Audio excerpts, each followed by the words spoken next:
भगवद्गीतेची पाठशाळा. चला येता का बायांनो भगवद्गीता शिकायला. अगं बाई, काय सांगते हे? कोण ही गीता? गीता मला तर एकच माहिती, पिक्चर सीता गीता. पिक्चरला नेते का? पिक्चरला नेते पिक्चर नव्हे. अगं ही आहे श्रीमद भगवद्गीता. साक्षात भगवान श्रीकृष्णाने जिला अर्जुनाला कथिली आणि महर्षी व्यासांनी जिला 18 अध्यायामध्ये गुंफली आणि आपल्या ज्ञानेश्वर महाराजांनी जिला मराठीत आणली आणि आपल्या भारतातल्या देशोदेशी विद्वानांनी देशोदेशी पोहोचवली, ती ही भगवद्गीता. अगं होय, पण ही गीता शिकून करायचंय काय आणि त्याचा जीवनात उपयोग काय? ही गीता शिकवते जीवन व्यवहार. ती आपल्याला सांगते कर्म करा निक्षून, पण फळाची अपेक्षा करू नका. कर्मण्येवाधिकारस्ते मा फलेषु कदाचन मा कर्मफल हेतुर्भू मा ते संगोस्त्व कर्मणी. कर्म करा पण फळाची अपेक्षा करू नका. आणि फळाची अपेक्षा मात्र नाही, हे कसं काय? गीता सांगते कर्म करा निक्षून, करून मनाचा संयम. गीता असं सांगते की फक्त कर्म करणंच तुमच्या हातात आहे. तुमचा उद्धार करणारी ही भगवद्गीता आहे. उद्धरेदात्मनात्मानम आत्मानम अवसादयेत. तुमचा उद्धार तुम्हालाच करायचा आहे. उद्धार म्हणजे नेमकं काय करायचं? नक्की काय करायचं आपण?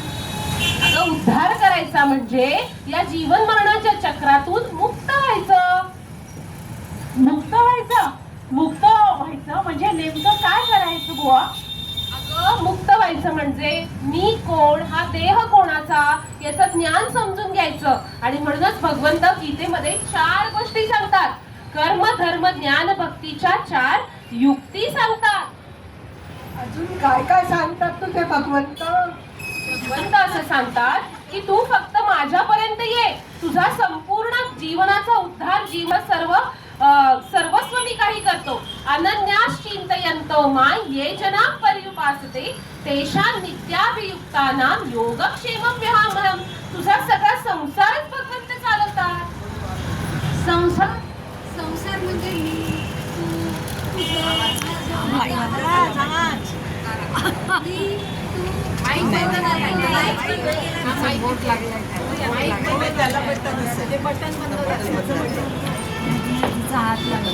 संसार म्हणजे मी, तू, माझं, तुझं हे आलंच की. मग याचा विचार कसा पडणार आपल्याला? मी माझं विसरा यासाठीच तर भगवंत असं सांगतात की ही नाती गोती माझं नाहीये, हा देह वेगळा आहे. अगं नाती गोती, नाती म्हणजे काय? गोत्यात आणतात तीही नाती, नाही नसती ही नाती.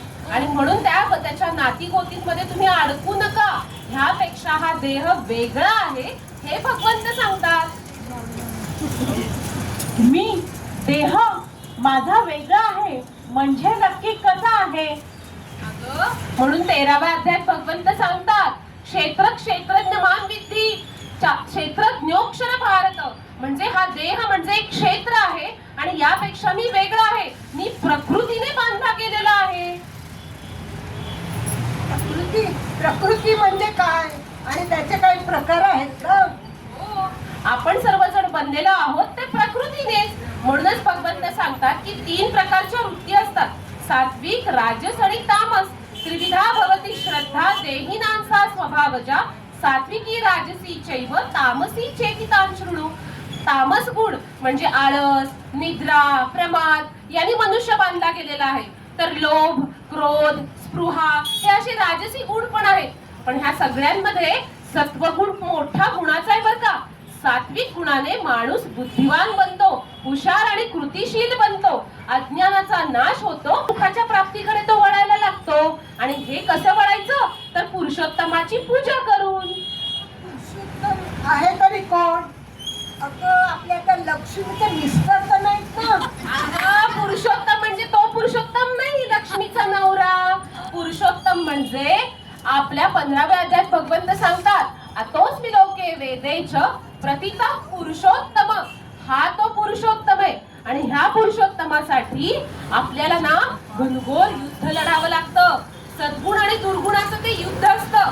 16व्या अध्यायामध्ये आपण बघितलेत ना, दैवी गुण आणि आसुरी गुण. मग आपल्यामध्ये असणारे हे आसुरी गुण कुठले आहे? दंभो दर्पोभिमानश्च क्रोध पारुष्यमेव च अज्ञानञ्चाभिजातस्य परमासुरीं. ही सगळी आसुरी संपदा आहे. दंभ, दर्प, क्रोध, अभिमान हे सारखे वर काढत असतात, वर येत असतात.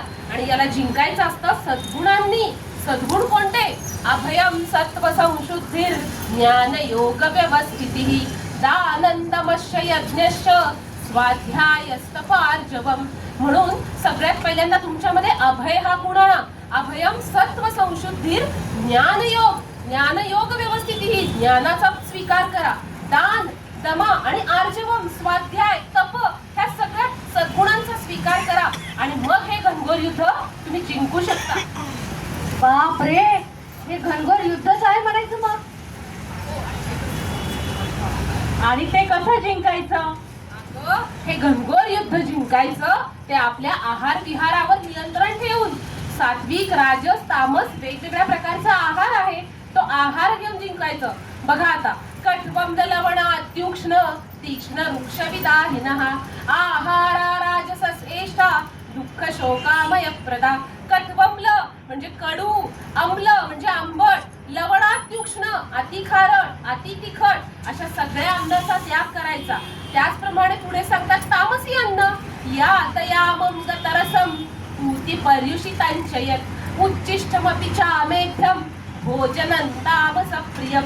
यात यसम म्हणजे ज्याच्यातला रस निघून गेला आहे असं शिळं अन्न खायचं नाही, कुणाचं उष्ट अन्न खायचं नाही. याच्यामुळे काय होतं? तामस गुण वाढतो. म्हणून राजसी अन्न, तामसी अन्न सोडायचं आणि सात्विक अन्नाचा स्वीकार करायचा. त्यामुळे आपण स्वाध्यायासाठी आणि ह्या परमेश्वराचं ज्ञान घेण्यासाठी तत्पर राहतो. आणि हे आपल्याला भगवंत सांगतात आपल्या 14व्या अध्यायामध्ये. आणि हे जर आपण जिंकलं, आहार, बुद्धी, मन याच्यावर जर आपण विजय मिळवला तर हे घनघोर युद्ध आपण सहजपणे जिंकू शकतो.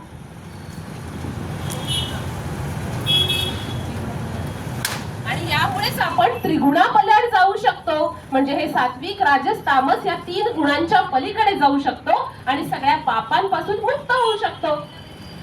आता हे त्रिगुण पल्ल्याड म्हणजे नेमकं काय करायचं आपण, हे तिच्याकडनं आपण ऐकूया.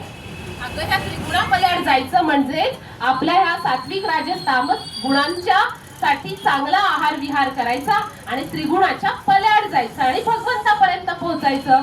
आणि म्हणजेच मग 18व्या अध्यायात आपल्याला माहित होतो तो मोक्ष संन्यास योग. मोक्ष, मोह म्हणजे मोह आणि क्षय म्हणजे क्षय.